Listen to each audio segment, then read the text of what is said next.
Hello and welcome to Irish Football Fan TV. This is our match preview for tomorrow's match, Ireland against Senegal, friendly in the Aviva Stadium. Myself and the lads have just come from the pre-match press conference. Lads, a couple of new faces in the squad. Who are you most looking forward to seeing? Paul, I'll start with you. I wonder how much of the new faces we'll actually see against Senegal. I think we have to go with our best team here, and I think the new faces do not fit in that best team, in my opinion. Whether that's Josh Keeley, whether it's John Patrick Finn, Josh Honohan, or Killian Phillips. I think Killian Phillips is the most likely of them to be one that could feature. I think he's the most ready. And he mentioned that in his press conference about players being ready.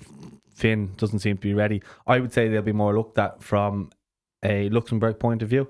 When I'm thinking of Honohan, I'm thinking of a left wing back. I'm thinking of Robbie Brady. He's just won the Player of the Year. He did the press conference, so he's definitely going to play. Unless he comes on as a late substitute, but we can't underestimate how good the Senegal team are. And as Halgumson said, we're going to be under a lot of pressure in terms of defensively. So he's going to need to pick his best team, in my opinion. So, am I looking forward to seeing the new faces? I don't think we'll see them to Luxembourg, and if I do, I think if we do, I think it'll be a late substitute appearance. That's just my opinion, but Steve might say different. I agree. I think that. You look at the Senegal squad, we'll get into it, but there's some massive names in there. You kind of have to play your best 11. So I can't really see the fresh faces starting. Maybe John Patrick Finn, Phillips maybe comes on late in midfield, but players like Honohan, Josh Keeley, I don't think we'll see them unless it's against Luxembourg. So what do you think yourself? Or Max O'Leary. Yeah. I probably agree with that to an extent. Like, Hamer kind of went through it in the press conference, how good of a side this Senegal team is. I believe ranked 19th in the world, and this squad is even without Sadio Mane. You've got the likes of Iliman and Dye, Nicholas Jackson, Idrissa Gana Gueye, some serious household names like that. And it's going to be a tough game to come up against, because I think Hamer did touch on it as well, how different of a style it is playing these African teams versus your kind of average European team. A completely different way of playing against. He said we're going to be tested big time defensively, and I do agree with that, because they've got serious firepower going forward. He did say, though, just on what you're saying there, he did say as well that they're used to playing against teams with a low block, which we essentially will be against these, because they're going to have so much attacking power, as you've said. So I think it is a good test for us in that regard, that we're going to need to set up properly, probably like you did against England, and then it's up to them to, I suppose, rip us apart. Yeah. And Steve, what do you think of this as an opposition? It's going to be a tough game, I'd say. Yeah, definitely a tough game. So many flary attacking players for Senegal. So, if I look at the game, the first thing I think of, who's going to play up top for us? I think Adam Media's a nice start to the starting 11, because if we're going to sit in a low block and absorb all the pressure, we need a man to send the ball along to. And I think someone like Adam Media maybe would be a good shout up there. Evan Ferguson maybe, I'm not sure, but yeah, it's going to be a tough game. What a squad they have. Yeah, and I think Hamer touched on it there this morning, that Troy Parrott might be battling a bit of illness. He was out training, so maybe not too serious. But you said there, Evan Ferguson, I'd really like to see him get given a chance in this, because we've all known the struggles that he's had on his loan since going to West Ham. Even prior to that, being at Brighton, not getting much game time. I think this is a real chance to kind of show what he's made of for Ireland against some serious opposition. A lot of the players in this opposition team who are at that kind of Premier League level, so it can kind of showcase his abilities against these. I think it's a really good chance for him. Paul, I know you touched on it kind of off camera. We were talking about how you weren't sure about the decision to kind of leave out some of these bigger name players who might have been having a long season in the Championship, the likes of Josh Cullen and Finn Azaz. Want you to just expand on that maybe? Yeah, so people listen obviously don't know what I was talking about, but I was just more surprised when you think of look at Robbie Brady. He was obviously a Championship player, but he wasn't left out. I understand maybe the players that got promoted or whatever, that they're going to get an extended break, but if we're looking at how we're going to set up against the Senegal team, I think we need to have our best team. There's no use throwing John Patrick Finn in there instead of Josh Cullen and then see how we fare. I just thought it would make more sense if we had the players that are essentially more than likely going to be playing those positions just in there. And it's only a couple of them. It's mainly the midfield options, But that's kind of more what I mean. But what I like about Halgumson is, and I also said this as well, is I like the way he operates. I like the way he explains his plans and everything like that. I think he doesn't have this kind of mentality of the press are out to get me. Like, we were there obviously at the training earlier, and he was mingling with the media, voluntarily while everyone else was setting up and stuff like that. He was just chatting. He was talking about football and different things.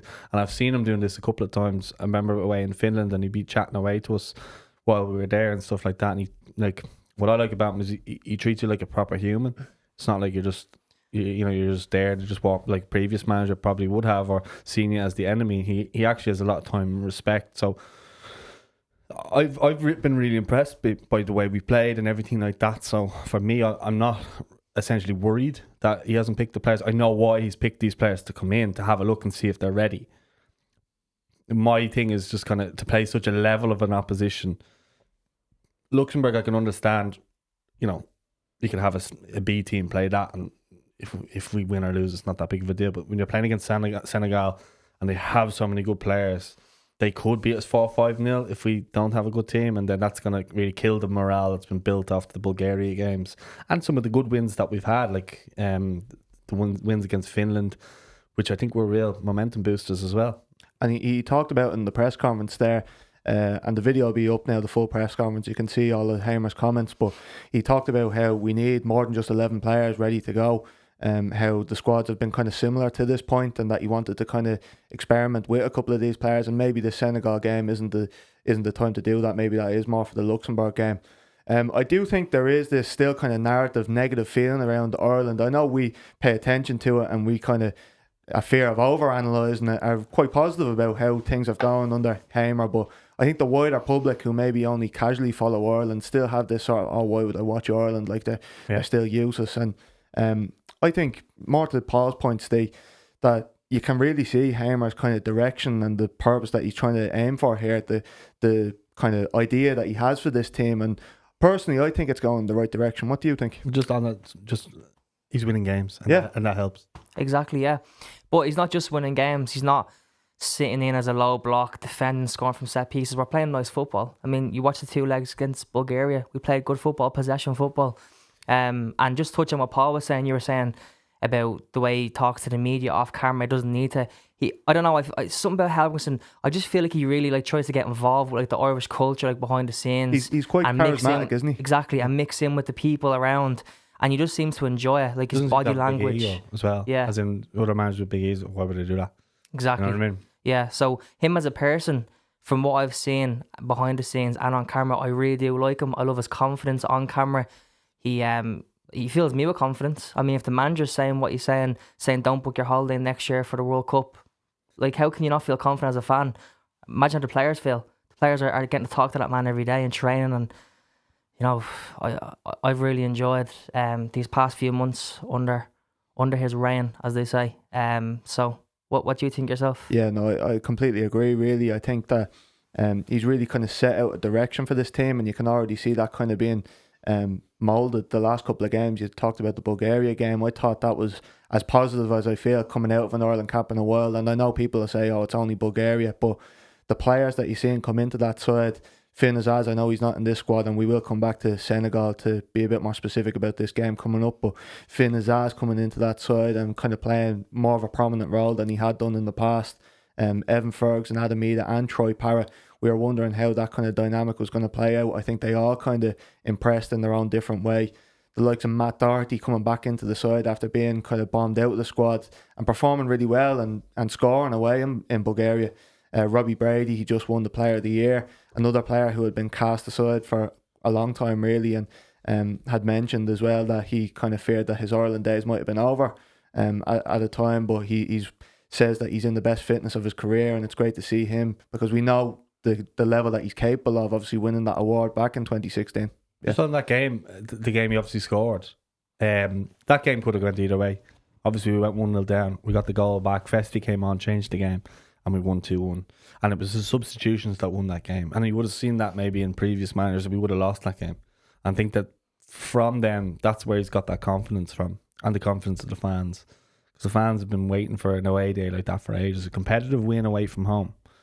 And we went there and we won. And to be honest, other than the goal that we gifted them through Nathan Collins, they didn't really have that much. They had a little bit of momentum before we made our subs, and then we made our subs and they won us the game. Festi, he was the difference, really. I know Robbie Brady scored the goal, but Festi was direct and he got at them. And he plays players in form. you look at when we played Bulgaria, he played Troy Parrott, he played Finn Azaz, and he played in a system that was similar to how they played at club level. And that's what I like, is he's not afraid to shift things in a way that is the best for the team or the form of a club that player's playing for. Because most teams will play with a back 4-3-3 sort of formation, or 4-5-1, so they'd be kind of used to that. So he's only kind of filtering a couple of things further up the pitch more so. And you look at, like, I actually think this is one of the best periods we've had in a long time, because you think of Nathan Collins performed very well in the Premier League. Jake O'Brien, he finished the season really, really well, and it's hard to imagine that he won't be in the Everton first team going back now in the start of the new season. Then you've got Darragh O'Shea. I'm sure he'll get a move somewhere, but he was performing very well for Ipswich, as we know. He won their Player of the Year. So many of our players won Player of the Year. Look at Jason Knight, he cleaned up in the Bristol City Awards. Killian Phillips, Player of the Year. Like, so many of our players have won Player of the Year at their clubs. Adam Eade scoring 20 goals. Troy Parrott scoring 20 goals. Evan Ferguson, I think people are looking way too much into that. He's had injuries and all that sort of stuff. He will come good, I'm sure of it. And then, yeah, you're looking around, like, Josh Cullen's coming back into the Premier League now. Jason Knight could get a move to the Premier League. So there's way more positives than we've seen in the last number of years. Certainly since I've been covering the channel, it's been nothing but gloom for years. So for me, that, like, there is a real sense of positivity and purpose about this team now that I'm really excited about. And sorry, Tom, I think that what I'm trying to say is Hargimson, obviously with the results, that helps that building that confidence and that good feeling around. But I think off the pitch, what Hargimson's saying and what he's doing and the feel good factor he's creating with the squad, I think that also helps that as well. So it just feels like brighter days. Even Matt Doherty's doing better at Wolves as well. Yeah, exactly. Who showed good form lately. I'd be having him playing 100% against Senegal. It's a good point, I think. Just to touch back on it, it's one of the things that I've been really impressed with Hamer and his time in charge, that in-game decision making, to be able to switch plans. That I don't want to be too harsh on Stephen Kenny, but it felt like he had his plan A, and if that didn't work out, then we were kind of done for in the match. Whereas Hamer is kind of able to be dynamic and kind of change things on the fly, and for it to work out, we've seen that no better example than against Finland. And actually we went 1-0 down against Bulgaria as well out there, turned things around there. And Steve, to your point, actually, like, that feel good factor, you actually seen it with England, I think, is a good example. When Gareth Southgate came in, that England seemed like a place where the players were kind of dreading for the international breaks to come around, and they were like, oh, here we go again. More for the media though, yeah. Yeah, but too for the players as well. Like, you hear all these ex-England internationals saying how horrible of a place it was to go out. And then when Southgate came in, it nearly felt like it was nearly a fun kind of getaway for them, and they all enjoyed playing with each other. I think that's kind of similar when, I know we did have good times under Martin O'Neill, not so much under Stephen Kenny and Mick McCarthy, but it felt like a place where people were kind of dreading to come, and it was kind of, right, let's get through this international break and let me get back to my club. Whereas now, I think, I don't want to make too many kind of conclusions on it yet. He's only been here a short time, but it feels like a good place to come. Yeah, well, with success comes less pressure as well, because, like, in a way, because if you're getting hammered or you're losing loads of games, the media are going to absolutely ridicule you, and that can put a lot of pressure on players. Obviously, when you're winning a lot of games, you can get pressure put on you as well. But I think that's kind of how it is as well. Obviously, Ireland have been winning games, the Finland games, the Bulgaria games, so the players are enjoying it, and the media are kind of praising rather than hammering, which is what we've seen for so many years. Like, how many years were Ireland getting absolutely hammered and ridiculed in the media? Why would you want to be excited to go away with the international squad, you know? Yeah, I don't think that there's ever been an issue within the Ireland camp. They all definitely enjoy coming to Ireland camp. They all speak about it in that sense. It would have been more. But there was friction there, wasn't there, between coaches and players? Roy Keane had his run-ins. McCarthy had at times, and Stephen Kenny even had kind of beefs with some sort of players. I think that's just natural when you're with people for weeks and weeks. And I mean, Roy Keane certainly did have his but that's gone back a long time now, though. That's like 2018 or something when he was let go. But, like, the way they talk about meeting up in camp, they love it. Like, anytime I interview them, it's like they love getting away. They be having a bad patch in club form, and they come over and they love it. I think it's more an immediate thing with the players and, say, the staff. You know, McLean had a few pops at journalists and stuff like that on behalf of Stephen Kenny and stuff like that. So it's more a case like that. It's definitely for me, who's been through and seen it all with the channel and stuff like that, to see where we are now, finally a bit of optimism and positivity, and we look like we can win games, and there's an air of excitement, maybe not from the public as you mentioned earlier, but definitely within us. Like, we're excited to do these previews, we're excited to do a final word after we've won, and we're going back and we're reliving the game and stuff like that. That is way more of that, which was gone, as you say. But I don't think when they're coming into camp they're dreading it. I don't think that. No, certainly not now. I think maybe Michael Obafemi and maybe Sammy Smollick's had problems with it, Stephen Kenny a little bit. But just to touch back on Senegal specifically, Steve, I'll come to you on this.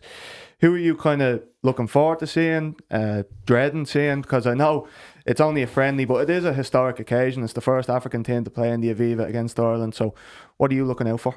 Look, it's an exciting occasion, an exciting game, but there is some players in there that would scare you. Big time, yeah. Nicholas Jackson scares me, big time. He's just the type of player that can kill you if you don't track the runs and track his unbelievable movement. So I'd be looking at Jackson. I'd be looking at Ismaili Sarr, Crystal Palace winger. They'd be the two for me. What about yourself? What about Paul's Everton man? How can you not mention Iliman? I could feel his eyes looking at me in the side of the head. Not even that. Idrissa Gana Gueye is like the best midfielder in Europe in that position. Whoa. Right, that's... Statistically, he is this season. He's a good player, but he's... Statistically, for his position, he is top. That's all. I'm not saying he is the best. I'm just statistically last season, and then I had 90% save rate or something like that. But, stats can be interesting, can't they? He's been, when you talk about David Moyes and players, like, that's why Everton were so desperate to tie him down. He's agreed a new contract with Everton now this week, so that's massive for the club. Even though he's 35 or 36, he still runs around like he's 21 years old. It's crazy. Our pals at Toffee TV will be loving this Everton talk, won't they? Yeah. So enjoy. No. I didn't touch on him. Do you want to? No, you go give ahead. the case from. But again, look, I think he got 10 goals in the end. He was just another player. Like, we're so struggling, and you needed someone to step up and do it, and he did it. And then obviously the last game against Southampton, it was a very nervy game. He got the ball, skinned a couple of players, and just put the ball in the back of the net with ease. Some of the goals that he scored, I'm actually worried about whoever plays at right back against him. And I think in midfield, when you're talking about winning the midfield battle, and I'm only talking about the Everton players because I watched them so much. You might not watch them as much as me, and that's why I'm raving about them. But there's other players in there that I know I'm going to go, oh, forgot about him. When the starting lineup goes out tomorrow, I'm going to go, oh, it's going to be weird. These are not going to be like, you think of like some of the teams, the big teams that we played in recent times, like England and all. So this is going to be similar to this. Like, these have a really top quality team from their keepers, defenders, midfield, attackers. Like and their bench is going to be so strong as well. Easy to forget as well because they're playing out in Saudi. But Edouard Mendy won a Champions League with Chelsea. Kalidou Koulibaly, Habib Diallo. Yeah. He was banging in goals for Strasbourg over a year ago. Niakate, he was at Forest centre half. And Leon, I believe, wasn't it? Yeah, I was going to say Leon. Yeah, but Koulibaly as well, a Serie A legend. I know you're a big Serie A fan, Steve. Yeah, Napoli legend. But yeah, they've so many dangerous players. They really do. So it's one of them ones where even if the game's going your way, they make a few changes around the 70-minute mark, and you've more danger factors to look out for. It reminds me of a game that we played against Belgium a few years ago, except they didn't bring their B team. Yeah. No, Belgium had so many good players, like, you know, and then they brought like Batshuayi and all this, and we're like, oh, that's grand or whatever. And then he skinned Coleman and scored. Yeah, and we're like, oh yeah, he's not that bad, is he? Well, we know what prime Belgium is like. We played them in the Euros and really got hockey that time around. Prime Hazard, prime Lukaku, De Bruyne. Jeez, that was scary. Last time Robbie Brady won the Player of the Year. Yeah, well, deservedly so, didn't he? Scored the penalty against France and the goal, obviously, against Italy. He was brilliant back then. He was actually kind of playing left back at the time as well. Do you want to touch on Robbie Brady and the award? Yeah, because he did win the men's senior player of the year through the FAI. The other nominations were Nathan Collins and Queah Kelleher. We had our debate here on the end of season awards, and me and Steve's man came through. He came through in the end, but to be fair to Paul got 2 out of the 3 on the shortlist, so you have to give him that. Yeah, so Steve, Robbie Brady the last year, he has been excellent though, to be fair. Yeah, look, didn't want to touch on that. No, we'll come to the other two lads because, go on. Look, we said it in the last one. Brilliant, fantastic. And then if you just think more recent, the Bulgaria games, down that left side, wonderful left foot on set pieces, when he crosses the ball into the box, he is an absolute delight for a striker like Adam Media, Evan Ferguson, who can get up high and score them headers. So, look, he's a legend. He's one of my favourites of all time. He really is. He's also very composed. Like, if you think of him scoring penalties, we beat Armenia, wasn't a 3-2, and they got 2 back, and we got a late VAR penalty when he scored it. He's very calm under pressure. Scored that penalty against France. I know it was a long time ago, but he is very calm in those moments. And he did get an assist, obviously, for Scales' header. I think you said that there, did you? Mm-hmm. That ball in, like, it was just, he if he is fit and firing, he's easily one of our best players. And you were mentioning before about the negativity. I'm sure that night when he started against Finland, people were like, why is Robbie Brady starting? That's why he's starting. I love that, the fact that he was able to just go, there you go, that's why I'm starting. You know what I mean? Because his delivery, whether it's a set piece or just in game, you know, the players that we have, the strikers, whether it's in game, you have Evan Ferguson, Adam Meada, Troy Parra, but then the set piece as well. It was such a threat from corners when we have the likes of Nathan Collins and Liam Scales and even Darragh O'Shea coming up from corners. That used to be Shane Duffy and, you know, John O'Shea coming up from the back, and now we have a new crop of players who are big threats from corners. But the case for the other two lads, Paul, I'll let you make that, because you were kind of crying out for them too, Queah Kelleher and Nathan Collins. Yeah, in a sense. But the two either side of you there. Oh. It's expecting to pop out or something. Yeah, 100% power. But no, like, I don't think the list has been great anyway. I don't think there was any standout player. He scored a goal, got an assist against Finland. That's essentially what he's been given for having one good game. Essentially, like, let's be honest about it. I do agree with that. Yeah. Do you know what I mean? So, and like, what a game and what a moment and stuff like that. But then you have a case for Festi Abuzelli if that's the case, because he got an assist for the winner. But no, I think with Brady, I think he's really reignited his career. Queeveen's obviously got his move to Brentford now, and rightly so. He's had a good season, and I think he's established himself as Ireland's number one. So that's more my point was the fact that he's established himself as number one. And then Collins, I think people look more at what he hasn't done than what he has done in the games. He's also capped Ireland to those victories, whether people want to say about his mistakes or whatever. I don't think he should have won it. I just thought he should have been nominated if others were. And look, he was nominated. So look, it's not really a big thing to go into. It's literally like, sometimes I think those things are picked out of a hat at some stage. Like a player of the match sometimes, but given them, if it feels like it's been picked out of a hat. Yeah. And I agree, like Robbie Brady's really kind of reignited his career, earning a new deal at Preston. But Steve, Queah Kelleher, a big move during the week to Brentford. What do you think of that move? I initially liked it until I seen that Thomas Frank's been linked with Spurs, and now all of a sudden they're willing to listen to offers for Visa and Buemo and all these big names. So I'd be a bit worried if they lose all them players and they lose Frank. Could Brentford be like fighting for relegation? You know. Well, it's exciting to see him, if nothing else, be a number one finally.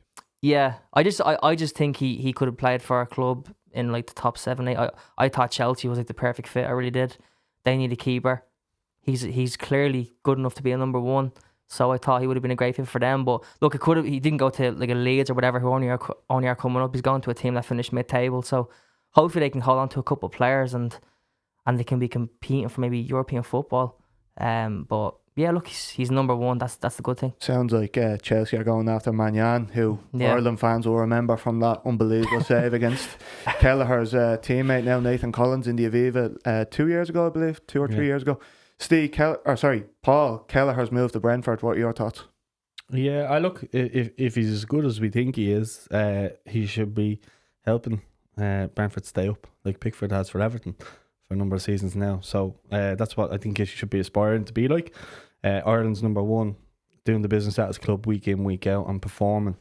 If that's the case where he's going to be playing in a team that is struggling, that might be better for him in terms of being tested more regularly. Obviously, he plays for Liverpool, he doesn't get tested that much. So we'll see what he's made of, I think, more so at Brentford. So whether they can buy players or whatever, the money that they selling their bigger players for, I'm not sure how much of that they spent on of Tony's money on players as well. But they got Queevy in for quite cheap. Yeah, I think it's 12. I was surprised by that. 12.5 adding on to 18 in the end. And I think 3 of that's going to Ring Mahan anyway. So yeah, but they still have money to spend. So I wouldn't be as worried until we know maybe at the end of the window if they signed other players. But I think they will sign other players. And I can't remember who I can't remember who was linked with the. I think Kieran McKenna of Ipswich was linked with the job for Brentford if Frank goes. So they'd be maybe similar sort of in the way they set up and play and stuff like that. And obviously McKenna's had a year in the Premier League and stuff like that, wasn't on the best, but Brentford are a bit more further along in their development than maybe Ipswich were. Yeah, and Kieran McKenna loves an Irish player, to be fair. So some added Irish transfer talk there at the end. Lads, any final thoughts before the match tomorrow night? Predictions? You go first, Paul. 2-1 to Senegal. I just think they've just too much strength and depth. I'd love to see us score an early goal, but I think that they'll come on strong. And I'm going to go for Jake O'Brien from a corner for his first Ireland goal. Brady assist? Possibly. Because no Finn Azaz and because no Josh Cullen, I'll go 3-1 Senegal. Oh, lad. You know, I agree with Paul. I think the midfield's going to struggle. I know you didn't say the midfield struggle, but I just think without those two, it's rough. Yeah. What do you think yourself? I'm going to lean slightly more optimistic. I'm going to say 1-0, and I'm going to say Evan Ferguson and Ismail Assar goals. Okay. I think they will be a serious amount of firepower in that squad and will come under a lot of pressure and be kind of backs against the walls for a lot of this. But I do think we have enough quality in that side to maintain a bit of possession when we do get on it, and we have enough firepower ourselves to, you know, maybe hurt them the other end. So I'm going to go with 1-1, I think. Well, before we finish up, never got your thoughts on the Kelleher move. Do you like the Brentford move? Or? Ultimately, I do. I'm a goalkeeper expert. Yeah, ultimately I do. I like it. I think it's a good club. I think that they invest their money wisely. Obviously, they're going to get a nice sum for Mbeumo. Paul mentioned the Tony move. They're going to reinvest that. And I think, aside from all them kind of attacking players going, and obviously Thomas Frank's a big loss, they've got a nice backline in front of them. And I think for a player who has been kind of a number 2 option for most of his career, all of his career really, he's got a serious amount of experience in big games. So I think he can be that addition to the squad. Obviously Flecken was good for them last year. I do think Kelleher's an upgrade on Flecken. But yeah, I keep thinking you're saying Glecken, but sorry, go on. Oh, Glecken, me, left in Amsterdam. Yeah. However, Kelleher, I do, God knows where he is now, but look, Kelleher, I do think it's a great move to Brentford, because I think Brentford is a solid, established Premier League club now. I wouldn't be fearful of them really going down, to be honest, because I think they will kind of stabilise and kind of go again next season. I wouldn't be too concerned. They're like a Stoke. You know, when Stoke were in their pomp and they Glenn Wheel and John Walters, that sort of, you know, till they lost the players, obviously, inevitably they went down, but they were a good team pushing towards the kind of top 8. And I think Brentford are kind of similar in that mould now. Obviously, they don't play similar football to that, and they have red and white stripes, but they just remind me of them. Yeah, no, absolutely. I do think it's a good move, but that's a nice way to finish up. So, hope you all enjoyed the match. We're going to be doing a live stream, hopefully, for Luxembourg, the friendly away from home. But make sure to look out for all the content after the Senegal game. That's it from us. Take care.